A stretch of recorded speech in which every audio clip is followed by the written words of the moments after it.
اور میں بھی اس کی طرح اللہ کی راہ میں خرچ کروں تو یہ جائز بھی ہے، بلکہ اللہ تعالیٰ کے نزدیک یہ پسندیدہ بھی ہے۔ اسی طرح وہ آدمی جس کو اللہ تعالیٰ نے علم دیا ہو اپنی کتاب کا، اپنے دین کا، اپنے رسول کی سنت کا، اور وہ اس کو دوسروں تک پہنچائے، اس علم کو پھیلائے، اس کے بارے میں بھی فرمایا کہ اس کے ساتھ بھی حسد کا لفظ حدیث میں ہے، اگرچہ ہمارے علماء نے پھر اس کی اصطلاح کے لحاظ سے تفریق کی ہے کہ یہ حسد نہیں بلکہ غبطہ ہے، تنافس ہے، لیکن حدیث میں تو حسد کے الفاظ ہے کہ لا حسد الا اثنتین، دو آدمیوں کے علاوہ، دو صورتحال کے علاوہ حسد جائز نہیں ہے، حسد کی اجازت نہیں ہے۔ ایک اس آدمی کے لیے جس کو اللہ کی طرف سے مال دیا گیا ہو، اس مال کو اللہ کی راہ میں خرچ کرتا ہو، اور آدمی کے دل میں ایک خواہش پیدا ہو کہ اتنا ہی مال میرے پاس بھی ہوتا اسی طرح، اور میں بھی دونوں ہاتھوں سے اللہ کی راہ میں لٹاتا اور خرچ کرتا۔ اور دوسرا وہ آدمی جس کو اللہ نے اپنے دین کا، اپنی کتاب کا، اپنے رسول کی سنت کا علم دیا ہو، اور وہ اس علم کو پھیلاتا ہو، اور کسی آدمی کے دل میں یہ خواہش ہو کہ میرے پاس بھی ایسا ہی علم ہوتا اور میں بھی اس کو پھیلاتا۔ اب یہاں سوال یہ اٹھتا ہے کہ اگر آدمی دنیا کے بارے میں چاہے کہ اس آدمی کے پاس ایسا مکان ہے، اس کے پاس ایسی دولت ہے، اس کے پاس ایسی عزت ہے، یہ مجھے بھی حاصل ہو، تو فی نفس ہی آدمی کا یہ خواہش کرنا اللہ تعالیٰ سے کہ مجھے دولت عطا فرما، مکان عطا فرما، عزت عطا فرما، اس میں کوئی چیز اللہ تعالیٰ کے نزدیک ناپسندیدہ نہیں ہے، اور یہ بھی کوئی غلط بات نہیں ہے، لیکن یہ ناپسندیدہ اس لیے ہے کہ جب آدمی اسی کے اندر ڈوب جائے تو پھر وہ دوسروں سے ان چیزوں میں آگے بڑھنے کے لیے غلط کاموں پر بھی اتر آتا ہے۔ تو اگر آدمی یہ چاہے، اللہ تعالیٰ سے دعا بھی کرے کہ جیسا اس کے پاس مکان ہے ویسا مکان میرے پاس ہو، اور جیسی دولت اس کے پاس ہے ویسی دولت میرے پاس ہو، جیسی کامیابی دنیا کے اندر اس کو مل رہی ہے ویسی کامیابی مجھے بھی نصیب ہو، اتنی عزت و شہرت اس کے پاس ہے اتنی عزت و شہرت میرے پاس بھی ہو، یہ چیز فی نفس ہی اپنے طور پہ اللہ تعالیٰ کے یہاں ناپسندیدہ نہیں ہے، اس لیے کہ دنیا کا پسندیدہ ہونا، دنیا کو پر انسان کی رغبت ہونا دنیا کی طرف، یہ تو اللہ تعالیٰ نے خود انسان کی فطرت میں رکھا ہے۔ زُيِّنَ لِلنَّاسِ حُبُّ الشَّهَوَاتِ مِنَ النِّسَاءِ وَالْبَنِينَ وَالْقَنَاطِيرِ الْمُقَنطَرَةِ مِنَ الذَّهَبِ وَالْفِضَّةِ وَالْخَيْلِ الْمُسَوَّمَةِ وَالْأَنْعَامِ وَالْحَرْثِ، لوگوں کے لیے محبوب کر دیا گیا ہے، پسندیدہ کر دیا گیا ہے عورتوں کی خواہش، اور چاندی اور سونے کے ڈھیر کی خواہش، اور جانوروں کی خواہش، نشان لگے ہوئے جانور سواری کے اور برداری کے اور پیداوار کے جو ذرائع ہیں، اور کھیتی باڑی کی خواہش، یہ تو انسان کو کی فطرت میں رکھی گئی ہے۔ اس کے بغیر تو نہ اس کا امتحان ہو سکتا تھا، نہ وہ امتحان میں کامیاب ہو کے جنت حاصل کر سکتا تھا، اور نہ انسانی تہذیب و تمدن اور معاشرے کی ترقی ہو سکتی تھی۔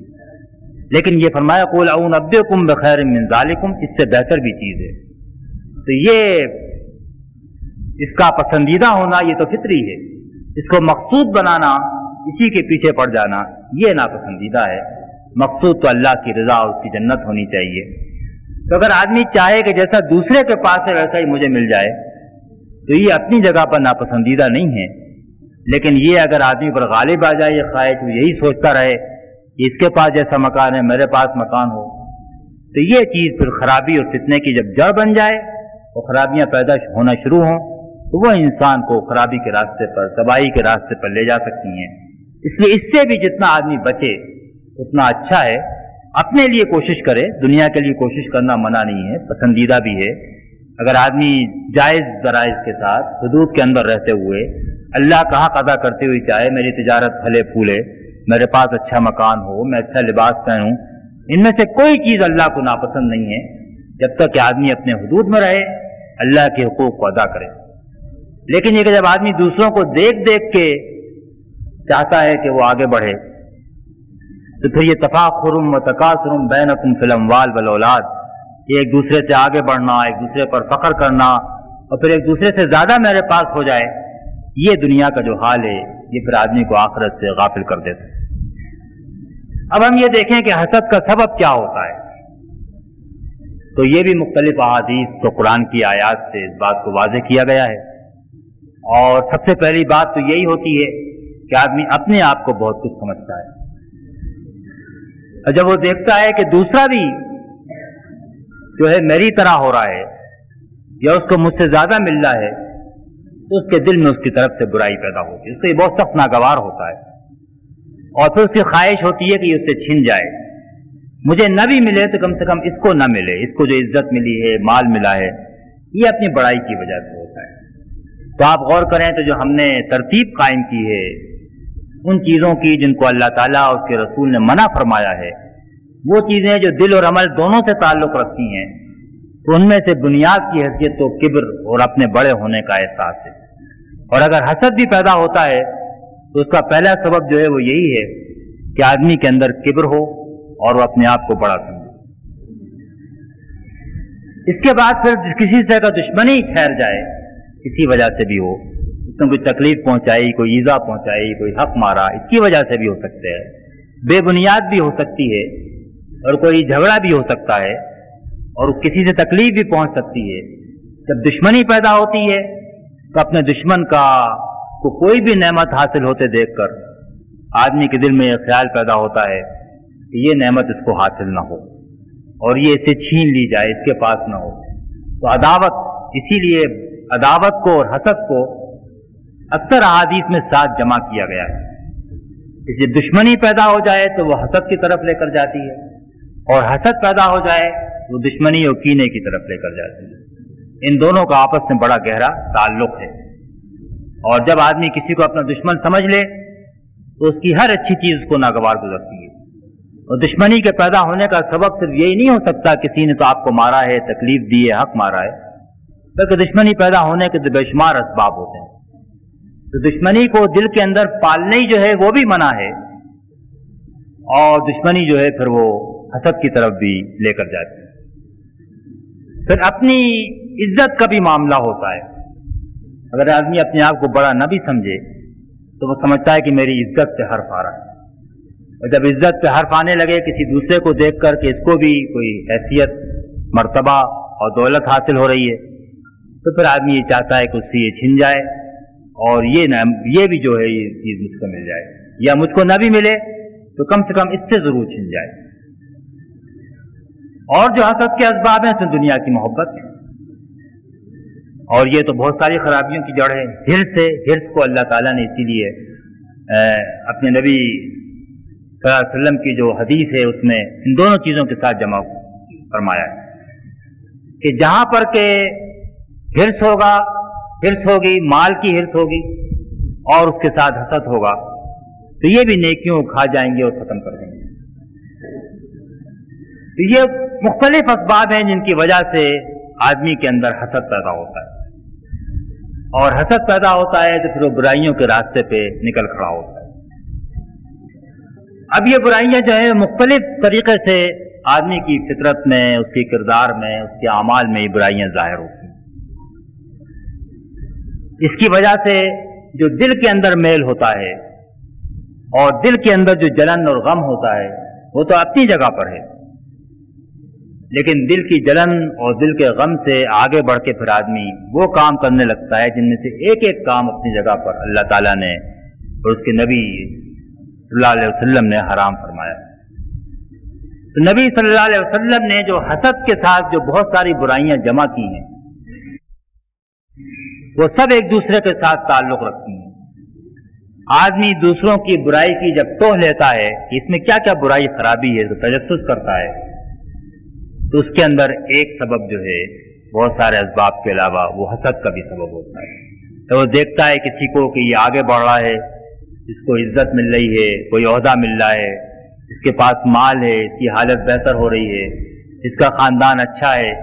اور جب اس کو کسی وجہ سے حسد پیدا ہوتا ہے